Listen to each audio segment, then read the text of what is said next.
नमस्कार किसान भाइयों, आज की इस वीडियो में हम बात करने वाले हैं अप्रैल के महीने में लौकी की खेती किस प्रकार से करना चाहिए।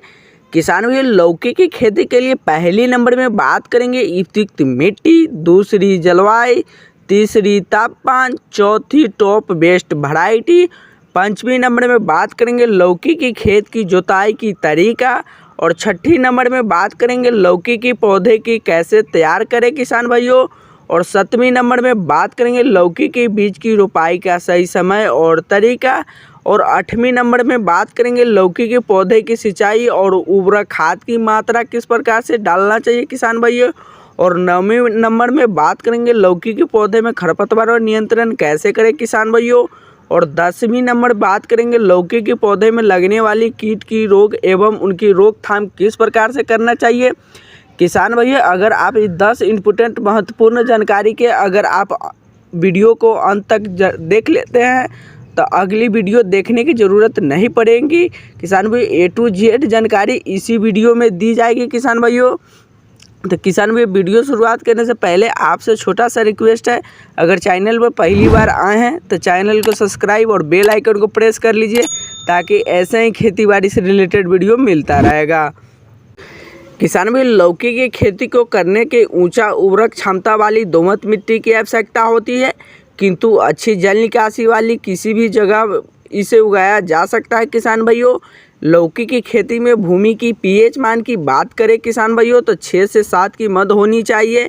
किसान भाई, लौकी के खेती के किसी भी खास तरह की जलवायु की आवश्यकता नहीं होती है, किंतु समशीतोष्ण वाले प्रदेशों में इसकी अच्छी पैदावार होती है। किसान भाइयों, भारत देश में इसे अधिकतर बारिश और गर्मी की मौसम में उगाया जाता है, किंतु सर्दियों के मौसम में गिरने वाला पाला इसकी उपज की हानिकारक होता है। किसान भाइयों, इसीलिए लौकी की खेती में 30 डिग्री की आसपास का तापमान के इसके लिए काफ़ी अच्छा होता है। किसान भाइयों, बीज के अंकुरण होने के लिए समय तथा पौधे के वृद्धि करने के लिए 35 डिग्री तक की तापमान की आवश्यकता होती है। किसान भाइयों, बात कर ले लौकी की उन्नत किस्में तो काशी गंगा किस्म लगा सकते हैं, नरेंद्र रसीम किस्म लगा सकते हैं, अर्का बहार लगा सकते हैं। किसान भाइयों, काशी बहार लगा सकते हैं।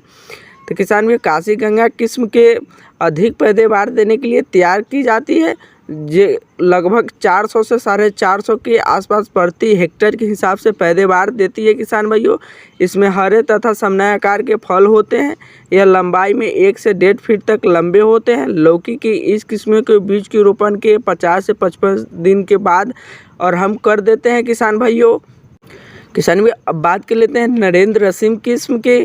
तो किसान भाई, पौधे के इस किस्म के फल वजन में लगभग 1 किलो तक के होते हैं। इसमें फल हल्के रंग के होते हैं तथा बीज रोपण के लगभग 60 दिन के पौधे में फल तोड़ने के लिए तैयार हो जाते हैं। इसमें प्रति हेक्टेयर के हिसाब से 300 क्विंटल के उत्पादन होता है। किसान भाइयों, अर्का बहार की इस किस्मों को बारिश और गर्मियों के मौसम में उगाया जाता है। इस किस्मों को फल सीधे मध्यम आकार के होते हैं किसान भाइयों तथा रंग में हल्के हरे होते हैं। इसमें एक फल का वजन लगभग 1 किलो तक का होता है। बीज रोपण के 50 से 60 दिन के अंतराल में इसके फल तोड़ाई के लिए तैयार हो जाते हैं। पैदावार के मामले में यह लगभग 450 से 500 क्विंटल के प्रति हेक्टेयर के उपज देता है। किसान भाइयों, काशी बहार की इस किस्म एक संकर किस्म है। किसान भाई, यह अधिक पैदावार वाली किस्म होती है जिसमें प्रति हेक्टेयर के हिसाब से 520 क्विंटल की आसपास उपज होती है। किसान भाइयों, यह गर्मी में तथा बारिश दोनों ही मौसम में उगाए जाने वाली किस्म है। इसमें पौधे के प्रभावित गांठों पर फल लगना शुरू हो जाते हैं। बीज के रोपण के लगभग 60 दिन बाद इसके फल तोड़ने के लिए तैयार हो जाते हैं। इसमें लौकी के समन्वय आकार तथा हरे रंग की होती है। इसके अतिरिक्त भी लौकी के कई किस्में पाई जाती है किसान भाइयों, जो कि कम समय में अधिक पैदावार देती है। किसान भाइयों, अब बात कर लेते हैं लौकी की खेत की जुताई और तरीका। तो किसान भाई, लौकी की फसल को करने से पहले खेत में अच्छी तरह से जुताई कर लेनी चाहिए, जिससे खेत में की गई पुरानी फसल के सारे अवस्थे नष्ट हो जाएं। इसके बाद खेत में गहरी जुताई कर देनी चाहिए। गहरी जुताई के लिए प्लाऊ या तवे वाले हैलो का उपयोग करना चाहिए किसान भाइयों। इसके बाद खेत में रोटेवेटर को चलवाकर मिट्टी के मौजूद मिट्टी ढेलों को तोड़े, उन्हें भुरभुरी और समतल बना दे किसान भाइयों। मिट्टी के समतल हो जाने के बाद पश्चात खेत में लौकी के पौधों को लगाने के लिए कैवेड़ियों को तैयार कर ले किसान भाइयों। कैवेड़ियों के धुरे नुमा तथा 10 से 15 फीट दूरी पर बनाएं। इसके अतिरिक्त बांस की लकड़ियों का जाल बनाकर भी इसकी खेती को किया जा सकता है किसान भाइयों। इसके बाद खेत में बनी कैवेड़ियों को उचित मात्रा में गोबर की खाद और उर्वरक का डालकर अच्छे से मिला दे। इस प्रक्रिया को पौधे को रोपण के लगभग 20 दिन पहले की जानी चाहिए किसान भाइयों। किसानों अब बात कर लेते हैं लौकी के पौधे को कैसे करें तैयार। तो किसानों यदि आप चाहें तो सीधे बीज की खेत में लगाकर भी इसकी खेती कर सकते हैं। इसके लिए आपको तैयार की गई नालियों में बीज को लगाना होता है। बीज की रोपाई से पहले तैयार की गई नालियों में पानी को लगा देना चाहिए। उसके बाद उसमें बीज की रोपाई करना चाहिए किसान भाइयों।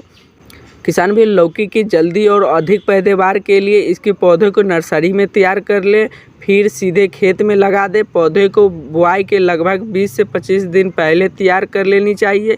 इसके अतिरिक्त बीजों के रोग के मुक्त करने के लिए बीज रोपाई से पहले उन्हें गौमूत्र या बावस्टिन से उपचारित कर लेनी चाहिए।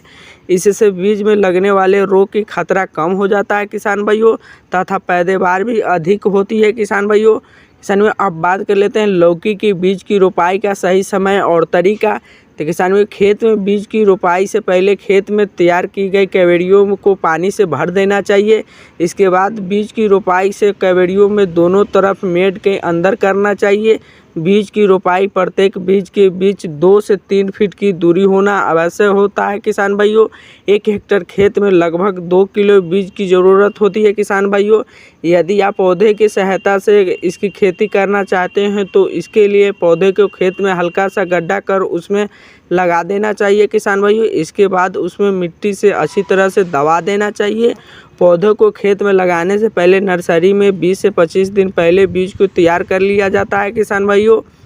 किसानों बारिश के मौसम में इसकी खेती करने के लिए बीज की जून की महीने रोपाई कर देनी चाहिए। इसके अतिरिक्त पहाड़ी क्षेत्रों में इसकी रोपाई मार्च या अप्रैल की महीने में करना चाहिए किसान भाइयों।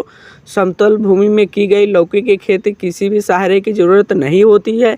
ऐसी स्थिति में इसकी बेल ज़मीन में फैलती है और किंतु ज़मीन से ऊपर उसकी खेती करने के सहारे की ज़रूरत होती है किसान भाइयों। इसके लिए खेत में 10 फीट की दूरी पर बांसों के गाड़कर जाल बनाकर तैयार कर लिया जाता है जिसमें पौधे को चढ़ाया जाता है। इस विधि को अधिकतर बारिश के मौसम में अपनाया जाता है किसान भाइयों। किसानों अब बात कर लेते हैं लौकी के पौधे की सिंचाई और उर्वरक खाद की मात्रा किस प्रकार से डालना चाहिए। तो किसानों लौकी के पौधे में अधिक सिंचाई की आवश्यकता नहीं होती है। यदि रोपाई बीज के रूप में की गई है तो बीज को अंकुरन होने के लिए तक नमी बनाए रखना होता है। यदि रोपाई पौधे के रूप में की गई है तो पौधे को रोपाई के तुरंत बाद खेत में पानी लगा देना चाहिए। बारिश के मौसम में ज़रूरत पड़ने पर पौधे की सिंचाई करनी चाहिए किसान भाइयों। बारिश के मौसम में इसकी सप्ताह में 1 बार सिंचाई करते रहना चाहिए किसान भाइयों। अधिक गर्मियों के मौसम में इन्हें सिंचाई की अधिक आवश्यकता होती है किसान भाइयों, इसलिए इन्हें 3 से 4 दिन के अंतराल में पानी देते रहना चाहिए जिससे पौधे में नमी बने रहें। और जब पौधे को फल बनने लगे तब हल्की हल्की सिंचाई कर देनी चाहिए किसान भाइयों जिससे फल अधिक मात्रा में प्राप्त हो सके किसान भाइयों। किसान में लौकी की खेती सही उर्वरक के लिए खेत में तैयार प्रति हेक्टेयर के हिसाब से 200 से 250 क्विंटल पुरानी गोबर की खाद को अच्छे से मिट्टी में मिला देनी चाहिए या फिर NPK की 2 बोरे प्रति हेक्टेयर के हिसाब से खेत में डाल देनी चाहिए। इसमें 1 बोरे खेत में तैयार की गई नालियों में डालकर मिट्टी में अच्छे से मिला दे, जबकि दूसरे बोरे आधा आधा कर पौधे की सिंचाई के समय डालने चाहिए। किसानों बीज की रोपाई के लगभग 40 दिन बाद आधा बोरा तथा पौधे को फूल बनने के दौरान आधा बोरा पौधे में डालनी चाहिए किसान भाइयों। किसानों अब बात कर लेते हैं लौकी के पौधे में खरपतवार नियंत्रण। तो किसानों में लौकी के पौधे में उर्वरक की अधिक मात्रा दी जाती है, इसलिए इसके पौधे में खरपतवार नियंत्रण पर अधिक ध्यान देना चाहिए किसान भाइयों। क्योंकि खरपतवारों के हो जाने से इसके पौधे के उर्वरक की मात्रा अच्छे से नहीं मिल पाती है। लौकी के पौधे में खरपतवारों पर नियंत्रण के लिए प्राकृतिक और रासायनिक दोनों ही तरीके से की जा सकती है किसान भाइयों। प्राकृतिक तरीके से खरपतवारों पर नियंत्रण करने के लिए पौधे की समय समय पर निराई गुड़ाई करनी चाहिए किसान भाइयों। और रासायनिक तरीके से खरपतवारों पर नियंत्रण के लिए ब्यूटाक्लोर का छिड़काव जमीन के बीज रोपाई से पहले तथा बीज रोपाई के तुरंत बाद करनी चाहिए किसान भाइयों। खरपतवारों के नियंत्रण से पौधे के अच्छे से वृद्धि करते हैं तथा पैदावार भी अच्छी होती है किसान भाइयों। किसान भाई अब बात कर लेते हैं लौकी के पौधे में लगने के कीट रोग एवं उनकी रोकथाम। किसान भाइयों सफ़ेद मक्खी कीट रोग देखने को मिलता है, लाल कद्र भंग तथा चिप्पा कीट रोग देखने को मिलता है किसान भाइयों। तो किसान भाइयों सफ़ेद मक्खी कीट रोग के लिए एक तरह का समन्वय रोग जो कि ज़्यादातर फसलों में देखने को मिलता है। यह सफ़ेद कीट रोग पौधे के पत्तियों को ज़्यादा हानि पहुंचाता है किसान भाइयों। यह सफ़ेद मक्खी पत्तियों निचली सतह रहकर पत्तियों को रस चूस लेता है जिससे पत्तियों पीली होकर नष्ट हो जाती है। इस रोग की बचाव के लिए इमिडाक्लोपीड की छिड़काव पौधे पर उचित मात्रा में कर देनी चाहिए किसान भाइयों। तो किसान भाइयों मिलते हैं नेक्स्ट वीडियो में। जय जवान जय किसान।